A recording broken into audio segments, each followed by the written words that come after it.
Okay, very good morning to everybody.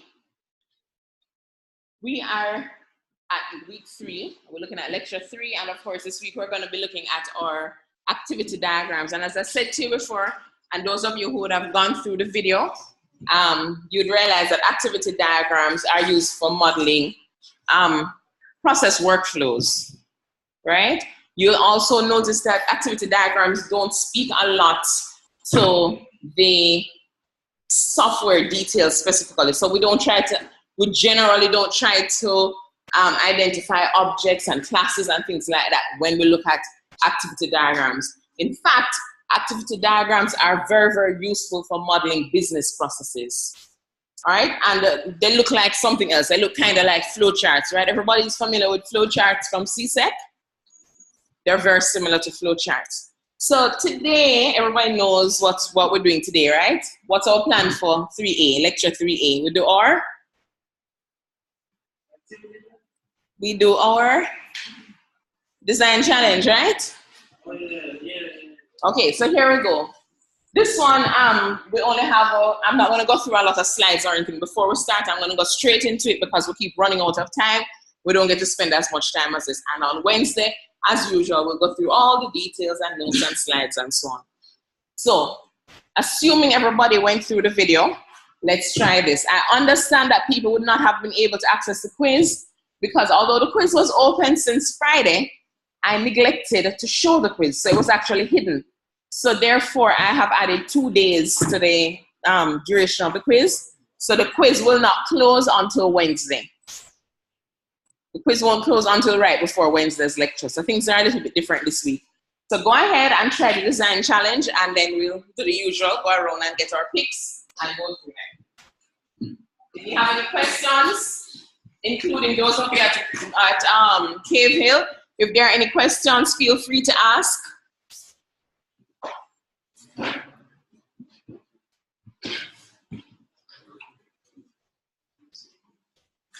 So this design challenge continues from the one we did last week, or we did the use case diagram last week for the library. So this is one of the use cases, borrow copy of book.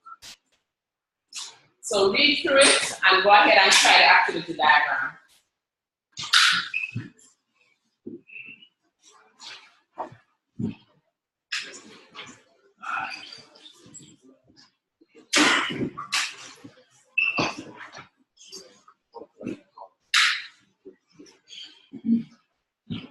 Morning.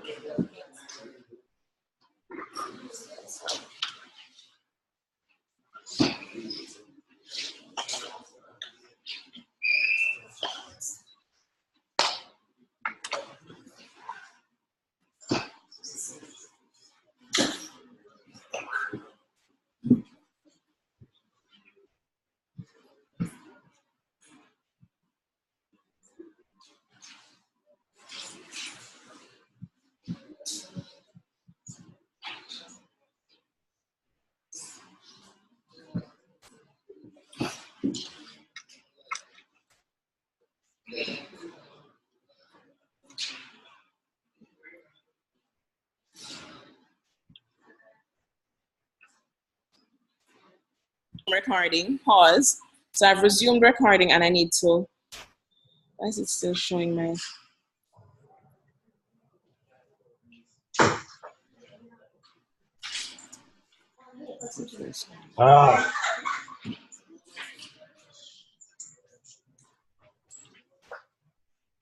Ensure, that's what I need to do.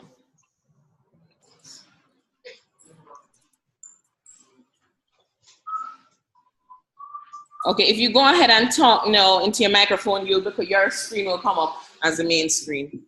Okay, so I was just showing you here. First it starts, then it goes with the request. The system confirms the request, check if the person is a member, and if not, they will refuse. If yes, they will go and check if their max has been reached. If no, they will refuse.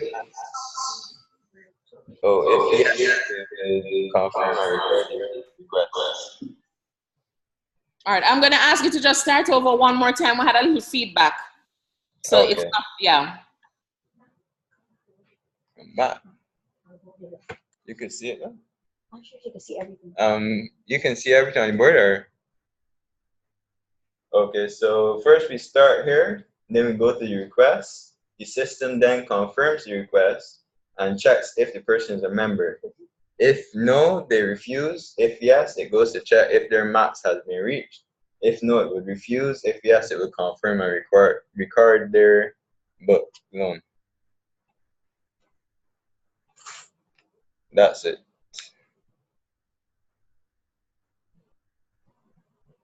Hello. Oh. All right, leave it up on the screen for a sec.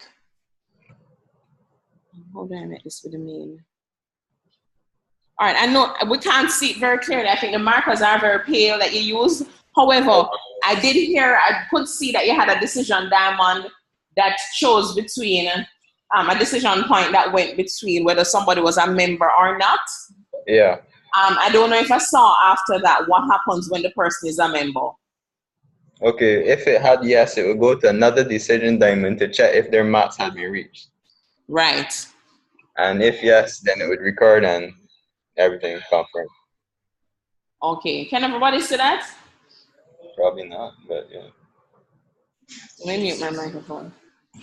Okay, so it is similar to what I saw. Thank you very much, Andrew. All right, no problem. So what Andrew appears to have is, it's not bright. Andrew, next time I'm going to ask you guys to use either a very dark marker, or if you can do it on paper and just take a snapshot instead. Okay, no Do problem. it on paper with a dark ink and then take a snapshot. All right, so what he appears to have had though, based on the discussion, is that initially there's a request, and then from that request, there is a flow to a decision point where the decision is made, a check is made to determine whether the person is a member or not. Then that led in two different flows.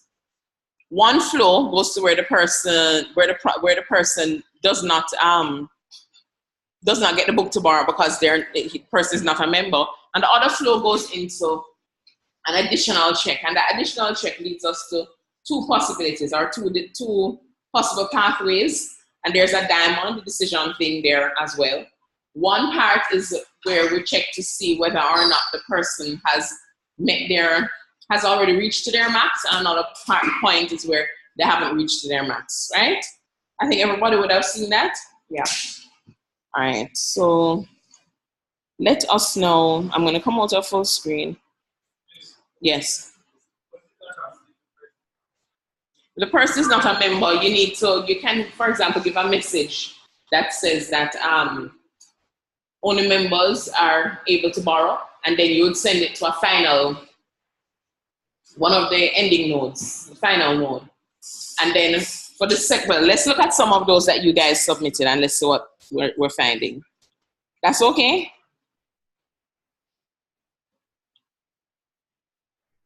So I need to share screen again.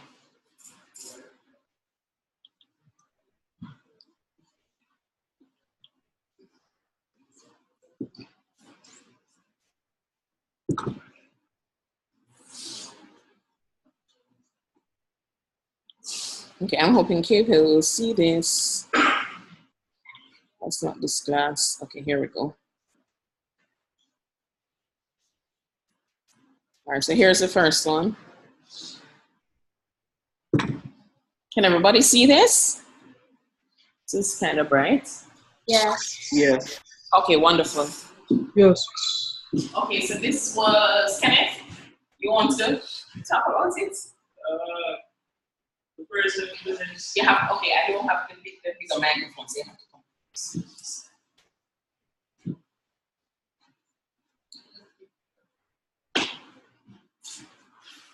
Well, the person presents the book, then check if it's a member, non-member, then checks the max if it's whatever max, and then if that person has the max, then the person's not at the max basically, then they update it.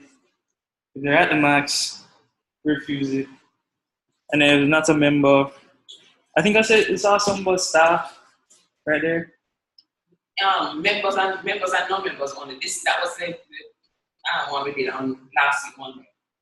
We didn't talk about staff in this one. So, okay, go ahead and tell me. Non-member then. I could put three decisions. Oh, well, in that case, I should have put the next one that said, not a member or. All right, let's look back at the description. Let's quickly just switch to the description. Okay, so we have borrow a copy of book. A book borrower presents the book. The system checks to see that the potential member is actually a member of the library and does not already have the maximum permitted number of books on loan. This maximum is 6 unless the member is a staff member, in which case it is 12. If both checks succeed, the system requires that this library member has this copy of the book on loan, otherwise it refuses the loan. So therefore, the first thing that you have there is good. This first thing is good. We need to check. The first thing is that we need to check to see if the person is a member. If the person is not a member, what are we going to do? Check if it's a staff. No, but the staff must be a member. No, but if you look at the description, hold on, look at different max to go to you. Different max to check in. Right. So look at it. Oh, sorry. So the description. Let's look at the description. What this is saying is that if the person is a member of the library, the system checks that the potential borrower is a member of the library and also does not have the maximum permitted number of books on loan. So only if the person is a member of the library do we care about the maximum. If you're not a member of the library, you can't borrow any amount of books. So that means that the way to solve this problem, which I think I saw it, I'm not so sure about the Cahill one because I wasn't so sure what Andrew was showing us because it was clear. It seems like that's what they did. Over here, there should be a refuse and then it should connect to a final node. Then here would be like this. Check max, no, yes. And then both of these would connect to your final node. Another way that you could do it is that this could also go to the same refuse loan option here. Right, you could go to the same refuse loan option here and then those would connect, both of them would join up and connect to the final node. All right, let's go and look at another one. Mishka says, look at hers. All right, so let's close this. I'm sorry, I have too many things open. So we're going to switch to that. All right, let's look quickly at this one. All right, there's a little section that's a bit bright. Oh, I think the flash did that. All right, so this one is, whose is this? Lawyer. Lawyer, want to go ahead and explain? Come close, because the webcam is not there. The webcam has a bit of mic. Okay. So the book is presented by the borrower. I use the object box for that one. Not object, but activity book because an activity is being done. Right. That's why the curled edges are there. And then in the video this morning, I noticed there was a fork, and the fork is used when there are simultaneous checks being done. Okay. So is the person member of the library, maximum books on loan, staff or student, all that would just be done simultaneously. And then it came back together after the fork, which is the small diamond. My connector has A and then it starts again. And if all checks are a success, I have out my arrows. In the video, I noticed I didn't label them yes or no. So I left out the yes or no. But loan refused and it will end. But yeah, if it's a yes, the book is loaned. And I use the diagram. That diagram with the small box on the right comes from when you're trying to send out something. And then it can end there. Okay. It's an object output. Okay, good. Thank you. All right, so a couple of things that Lawyer is pointing out here. One of them is that this, okay, so I think they're mixing up decisions. Decision and merge with fork and join. So you use a fork and join when you want to show that some things are happening in parallel. Now that's shown by a thick bar, a thick line. So that you would have a line right here. All right, but the reason why I would not suggest that we do all of these in parallel is because of the same thing we just discussed before. So you could check, you need to check for the member of the library check to see if the person is a member of the library before you do anything else. Because only if it's a member of the library do we need to check the other things. Right? So that's one thing. And yes, you would join them back if this is what you were doing. If this was really a fork, if these processes were really being done in parallel, you wouldn't use a diamond here, you'd use another bar. Everybody remembers that from the video? You'd use another vertical bar. It's a thick bar, and that's what you use to represent a join. And then yes, you can use these to connect different parts. You can use where she has the circle with the A in it, they're used to connect different parts of the diagram. So you can have parts of the diagram here, parts of the activity being shown somewhere else. All right, so we'll pause with that one then.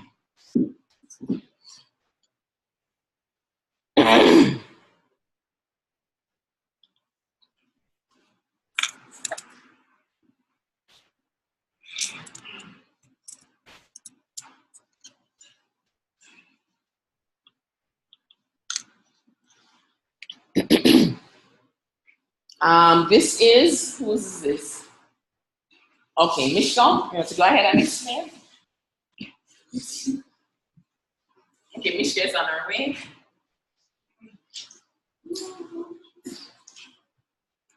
And most likely we'll be able to get through all of them because we still have 15 minutes. Okay, so the activity starts to present the book, and then you check if they're a member. If they're a member, you check if they're a staff or a regular member. If they're staff, their max is 12. If it's not, if they haven't reached their max, then you record the book. If they have, you refuse the loan. If they're a regular member, you check if their max is 6. If it's not, you record the book. If it is, you refuse the loan. And if they're not a member, you refuse. And you end activity. Okay. Or you could actually join the record book and refuse the loan into the final loan. Both of them will say final notes. Thank you very much. Everybody gets the point here? But this is the time we're looking at. Now, there's something I want to point out here that I think, I'm not sure if people noticed it. I'm trying to remember what the video might have said. However, you can put your conditions in here like our flow charts, but usually in UML and the way that I'm going to show it to you, this is not like wrong per se. We tend to put them on the flows, and they tend to be in square brackets, and it represents that they are conditions. They're called guard conditions. So we usually put them in a square bracket. That's UML syntax. So every condition, you write them in square brackets, and you'll see that not only in the activity diagrams, you'll also see it in sequence diagrams, and you'll see it in your state diagrams, which we'll do later on. All right, thank you. Good job. All right.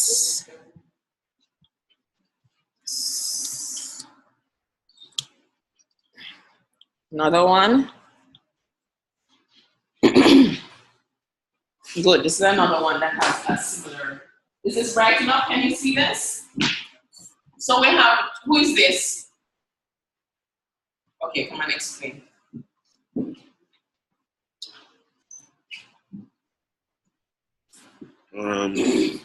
All right, so basically you start at the start node, you check the book bar status. If the book bar is a member, which you go to that decision diamond, then you check if they're a staff or if they're not a staff. If they're not a member, you just refuse the loan and you go to the end node. But if they are a staff and their max loan is not exceeded, then they can borrow the book. If their max is exceeded, then you refuse the loan. For them being not staff, just a regular member. You have the member max not exceeded, they're allowed to borrow the book. If it is, well, it's just similar to what a staff would go through. And you have that, I think this is join. Okay, why is this here?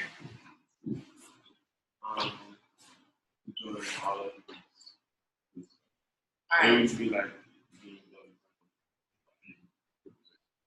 all right, so this is what the join, when you use a for to say that the next set of activities that emerge from the for are happening in parallel, we use this to close off that parallel process, right? But the problem here is that when you're using a join, it means that you had a fork somewhere, but there's no fork anywhere here. Everybody see that? Because the fork looks just like this. So what should have been here? He's trying to get all of these things to come together to point to the final node. What should he use? Huh? No. You could just draw all of them to the final node. But what else could you do? If he's thinking that we could join all these things together, how could you do that? You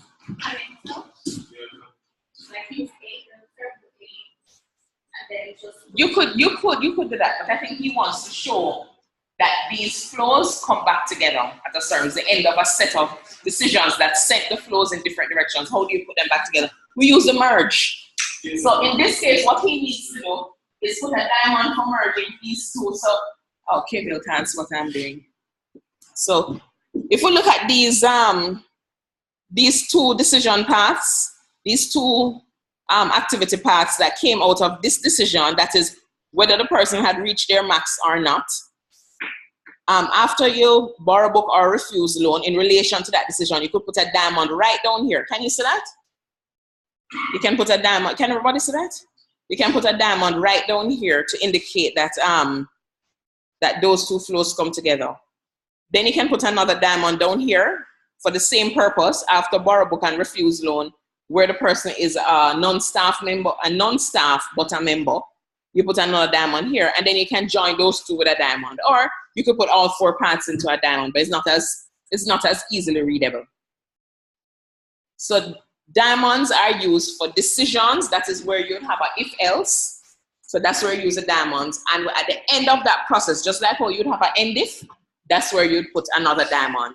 So decision is completed with a merge, and for parallel flows, we have a fork, which is a bar, and it's completed with a join, which is also a bar. All right, so we'll look at that. We'll look at those in more detail on Wednesday. I hope this was useful. Cave Hill, everybody good? Any questions? No. No, we're good. Okay, good, wonderful. All right, so next time, like I was saying, guys, get a good marker for your whiteboard, because we really want you to be like, almost like we're all in the same room. So get a good whiteboard, get a good whiteboard marker, a really dark one. All right, guys? All right. Okay, bye. All right, thanks. All right, bye. Bye.